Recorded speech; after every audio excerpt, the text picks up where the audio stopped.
Hello दोस्तों, मैं विश्वास आत्रे स्वागत करता हूं आपका एक बार फिर से the concept RAS YouTube channel पर। दोस्तों, आज मैं आप सभी के लिए एक ऐसी भर्ती के बारे में बताने आया हूं जिस भर्ती को सभी लोग भर सकते हैं। जिस भर्ती के बारे में पहले बहुत सारी गलत अवधारणाएं थी, उन सभी गलत अवधारणाओं को इस बार अधीनस्थ बोर्ड ने दूर कर दिया है। अधीनस्थ बोर्ड इन सभी भर्ती पदों की वैकेंसी जो है जारी करेगा, विज्ञप्ति जारी करेगा और परीक्षा को लेगा। ये जो परीक्षा रहने वाली है, पहले कभी इंटरव्यू बेस हुआ करती थी, लेकिन अब जो होगी वो लिखित परीक्षा होगी।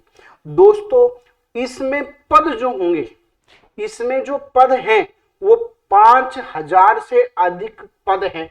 इनकी घोषणा हो चुकी है और ये जो पद हैं ये 10वीं पास व्यक्ति भर सकता है। इसमें इसके क्वालिफिकेशन जो मांगी गई है ना दोस्तों, वो 10वीं पास क्वालिफिकेशन मांगी गई है। जी हाँ दोस्तों, मैं इस बार अब जो आपसे बात करने जा रहा हूं वो बात कर रहा हूं ड्राइवर की भर्ती की। अलग अलग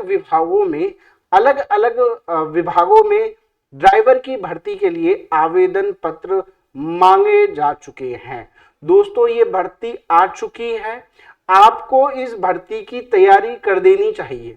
जिन बच्चों की CET क्लियर नहीं हुई है या जिनकी योग्यता के साथ साथ, इस 10वीं क्लास की योग्यता के साथ साथ उनके पास ड्राइविंग लाइसेंस है और ड्राइविंग लाइसेंस है और 3 साल का उस ड्राइविंग लाइसेंस पे एक्सपीरियंस है, तो उसको इस भर्ती परीक्षा के लिए तैयारी शुरू कर देनी चाहिए बिना देरी से। क्योंकि देरी तो दोस्तों अपनी कॉम्पिटिटिव एग्जाम में कभी मान्य होती ही नहीं है, तो बिना देरी से तैयारी कर देनी चाहिए। दोस्तों, अभी कैबिनेट ने ये घोषणा की है कि 4th ग्रेड जो है, उस 4th ग्रेड पर और ड्राइवर पर पहले कभी इंटरव्यू हुआ करते थे, तो उन इंटरव्यू को बंद कर दिया। अब इंटरव्यू में क्या होता था मुझे स्पष्ट कहने की जरूरत नहीं है, आप सब जानते थे कि पहले इंटरव्यू में क्या हुआ करता था और अब क्या होगा। अब जो है इसके लिए लिखित परीक्षा जो है वो आयोजित की जाएगी और ये लिखित परीक्षा जो है दोस्तों, ये अधीनस्थ बोर्ड, कर्मचारी चयन बोर्ड जो है दोस्तों, ये आयोजित कराएगा इस भर्ती परीक्षा को। इसमें क्वालिफिकेशन पहले इंटरव्यू बेस पर जब हुआ करती थी तो 8वीं क्लास हुआ करती थी क्वालिफिकेशन, और ऐसे ही 5वीं क्लास 4th ग्रेड के लिए हुआ करती थी। उसको बढ़ाकर 8वीं क्लास तो उन्होंने 4th ग्रेड के लिए कर दिया है और 10वीं पास जो क्वालिफिकेशन है, कौन सी, 10th पास, ये क्वालिफिकेशन इसके लिए इन्होंने कर दी गई है। पहले कभी 8वीं थी जिसको बढ़ाकर इन्होंने 10वीं कर दी है और इस निर्णय की जो अनुपालना जारी करी है वो DOP ने जारी कर, ये आदेश जो है वो जारी कर दिया है। तो ये आदेश लागू भी हो चुका है, जारी भी कर दिया गया है। जब इसकी एग्जाम होगी तो दोस्तों पेपर तो आना स्वाभाविक है। अब पेपर के अंदर क्या चीज है जो आनी चाहिए, इसका सिलेबस भी इन्होंने डाला है कि कौन कौन सी चीज इसके लिए आनी चाहिए।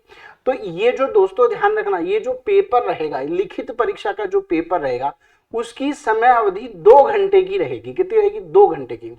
और कुल मार्क्स जो होंगे वो 200 मार्क्स जो है वो कुल मार्क्स होंगे। एक ही पारी के अंदर होने वाली ये भर्ती है, इसलिए इसका रिजल्ट भी बहुत शीघ्र, यानी केवल 3 महीने के अंदर, अधीनस्थ बोर्ड के कैलेंडर के हिसाब से 3 महीने के अंदर अंदर ये इसका रिजल्ट जो है वो आ जाएगा।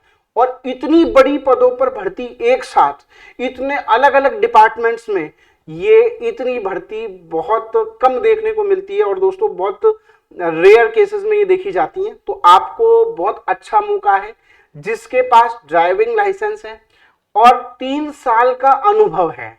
ड्राइविंग लाइसेंस भी ध्यान रखना, हैवी ड्राइविंग लाइसेंस होना चाहिए। ये नॉर्मल कार वाला ड्राइविंग लाइसेंस जो है वो नहीं चलेगा, हैवी ड्राइविंग लाइसेंस होना चाहिए। और उस लाइसेंस को बनाए हुए उसको 3 साल हो चुका है, वही व्यक्ति इस पद के लिए आवेदन कर पाएगा। दोस्तों ध्यान रखना। अच्छा, ये जो 2 घंटे की जो समावधि होगी, जिसमें 200 नंबर का आपके पास टेस्ट पेपर दिया जाएगा, उसमें सामान्य हिंदी, इंग्लिश, इसके अलावा GK और मैथमेटिक्स, ये आपसे पूछी जाएंगी। ये 4 सेगमेंट्स में दिए जाएंगे और इनके बारे में आपसे पूछा जाएगा। ध्यान रखना दोस्तों, पेपर इजी नहीं होगा। क्यों? क्योंकि लेने वाला जो है एग्जाम वो अधीनस्थ बोर्ड है और अधीनस्थ बोर्ड इजी पेपर नहीं देता है। तो ध्यान रखना, ये मत सोचना बढ़ती पोस्टें छोटी हैं पेपर इजी आएगा, पेपर इजी नहीं आएगा। उनके हिसाब से भी पेपर पसीने दिलाने वाले लायक आएगा, क्योंकि आजकल जो अधीनस्थ बोर्ड क्वेश्चन पूछ रहा है वो घुमाते हुए क्वेश्चन पूछ रहा है। बोल जैसे गुगली बोल होती ना, जो नजर ही नहीं आती, बस ऐसे क्वेश्चन नजर ही नहीं आएगा, कब घूम गई पता ही नहीं चलेगा। तो उसी चीज की आपको प्रैक्टिस कर देनी चाहिए दोस्तों। ये जो भर्ती परीक्षा होगी, ये ड्राइवर वाली भर्ती परीक्षा है। इसमें 90 और 10 का रेशियो रखा जाएगा, यानी 10% तो प्रमोशन से ले लिए जाएंगे और 90% सीधी भर्ती करी जाएगी। अच्छा, इसके अंदर जो है आपको 10th पास होना क्वालिफिकेशन नेसेसरी है, जरूरी है। इसके अलावा आपको चश्मा या बिना चश्मे के, दोनों तरह से, चश्मा भी चलेगा और चश्मा नहीं है वो भी लोग भी चलेंगे, लेकिन चश्मा और बिना चश्मे से आंखें जो है वो 6/6 होनी चाहिए। कैसी होनी चाहिए? आंखें 6/6 होनी चाहिए। ये जब आपकी एग्जाम हो जाएगी उसके बाद जब मेडिकल आपका करवाया जाएगा उसमें इस बात को नोट किया जाएगा, ध्यान रखना इस बात को, है ना। अच्छा, इसके अलावा ये व्यक्ति जो है, जो भी ड्राइवर के लिए अप्लाई करेगा, उस व्यक्ति को ट्रेड टेस्ट में पास होना जरूरी है। मेडिकल के साथ साथ ट्रेड टेस्ट होगा। ट्रेड टेस्ट क्या होगा कि भाई आप रोड पर जब गाड़ी चला रहे या गाड़ी चला रहे हैं, ड्राइविंग जब आप कर रहे हैं, तो आपको सिंबल्स की स्टडी कैसी कैसी करनी है, कौन कौन से सिंबल का ज्ञान आपको होना है ना। उस समय अगर रोड के पास कोई काम चल रहा है तो कौन कौन से काम रोड के आप कर सकते हैं, आपके पास उनकी नॉलेज होनी दोस्तों बहुत जरूरी है। उनसे जुड़े हुए क्वेश्चंस जो है वो पूछे जाएंगे।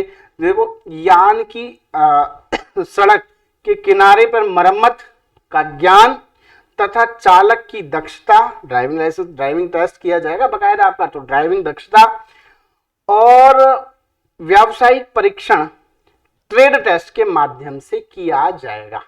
तो ये आपका सारा का सारा सिंबल टेस्ट होगा, ड्राइविंग टेस्ट होगा, आपका मेडिकल होगा जिसमें आइस जो है 6/6, चश्मे सहित और चश्मे बिना दोनों तरह से चेक की जाएगी कि क्या आपकी सही है। अगर है तो फिर कोई दिक्कत नहीं है। तो ये सारी चीजें आपको दोस्तों आनी चाहिए। किसके लिए? ये ड्राइवर वाली भर्ती के लिए। कौन सी भर्ती के लिए? ड्राइवर वाली। 4th ग्रेड की जो भर्ती है उसके लिए आपको इन सब की आवश्यकता नहीं है। आपको केवल टेस्ट देना है, टेस्ट में पास होना है और पास होकर के आपको वो जॉब ले लेनी है। तो उम्मीद करता हूं दोस्तों आपको ये इंफॉर्मेशन समझ में आई होगी। ऐसी ही बहुत सारी इंफॉर्मेशन आपके लिए अच्छी अच्छी मैं बटोर के लाता रहूंगा। आप बस इस चैनल को सब्सक्राइब करते रहें और लाइक करते रहें। मिलता हूं आपसे अगले वीडियो में कुछ अच्छे, मजेदार और शानदार चीजों के साथ। तब तक के लिए thank you, bye and take care.